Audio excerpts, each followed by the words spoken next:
जय श्री राम।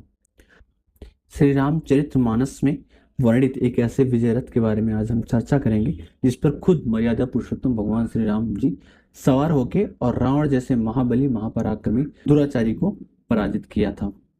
ये विजय रथ रामचरितमानस में वर्णित है। इसके बारे में खुद भगवान श्री राम ने विभीषण जी को बताया है, तो उसी के बारे में आज चर्चा करेंगे। अगर अभी तक आपने हमारे चैनल को सब्सक्राइब नहीं किया है तो सब्सक्राइब कर लीजिएगा।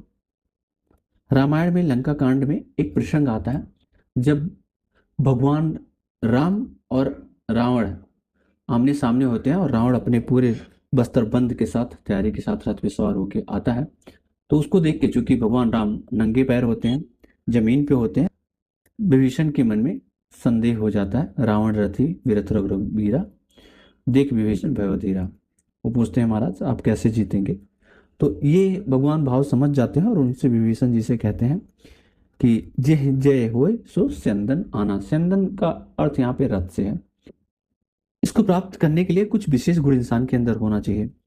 उसके अंदर शौर्य और धैर्य होना चाहिए, सत्यता और सील। सील का तात्पर्य यहाँ पे सदाचार है, उसके आचरण और व्यवहार अच्छा होना चाहिए। बल, विवेक, दम और परोपकार के साथ साथ क्षमा, दया, समता रूपी होना चाहिए। उसके अंदर ये गुण होना चाहिए। इसके साथ ही साथ ईश्वर का भजन करने वाला, वैराग्य और संतोष की भावना रखने वाला हो। बुद्धि में तो प्रचंड शक्ति होनी चाहिए और ज्ञान और विज्ञान में भी उसको निपुणता। मन निर्मल और निश्चल और स्थिर हो। आदि गुणों को धारण करने वाला कोई भी व्यक्ति इस विजय रथ को प्राप्त कर सकता है, जिस पे सवार होके वो जीवन की बड़ी से बड़ी, विकराल से विकराल चुनौतियां या युद्ध का सामना करके और उससे विजय प्राप्त कर सकता है। ये खुद अपने आप में वही रथ है जो भगवान राम जी विभीषण जी को बताते हैं और जिस पर खुद भगवान राम सवार होकर रावण को पराजित करते हैं।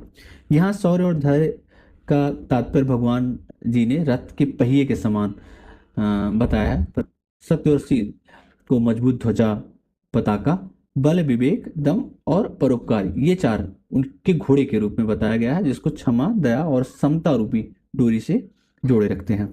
ईश्वर के भजन को सारथी के रूप में यहाँ पर बताया गया हुआ है। वैराग्य को ढाल और संतोष को तलवार के रूप में बताया गया हुआ है।